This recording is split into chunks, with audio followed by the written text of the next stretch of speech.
30-40 வயசுல சில பேர்த்துக்கு ஹார்ட் வால்வுல வரக்கூடிய பிரச்சனைக்கு மூல காரணமே அவங்க சின்ன வயசுல இருக்கும்போது வரக்கூடிய சாதாரண காய்ச்சல் முட்டி வலிய சரியா கவனிக்காம விடுறது தான் அப்படின்னு சொன்னா அவங்களால நம்ப முடியுதா?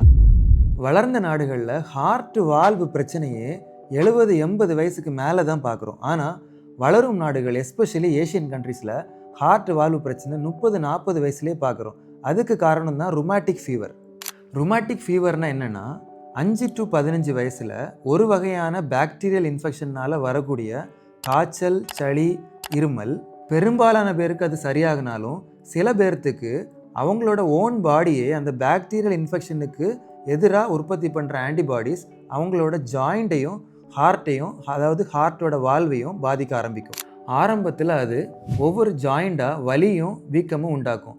அந்த டைம்லேயே போயிட்டு நம்ம டாக்டரை பார்த்து அதுக்கு உண்டான ஃபுல் கோர்ஸ் ஆஃப் ஆன்டிபயோட்டிக் எடுத்துக்கிட்டோம்னா அதோடு அது க்யூர் ஆயிரும்.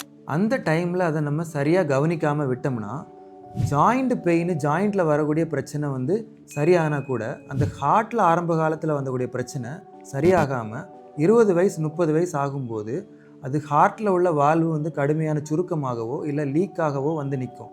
அதுக்கு பேர் தான் ருமேட்டிக் ஹார்ட் டிசீஸ். ஸோ சின்ன வயசில் காய்ச்சல், தொண்டைவலி, சளி ஒரு 2-3 வாரம் கழித்து ஜாயிண்ட் பெயினோ ஜாயிண்ட் ஸ்வெல்லிங்கோ வந்துச்சுன்னா அதை இக்னோர் பண்ணக்கூடாது.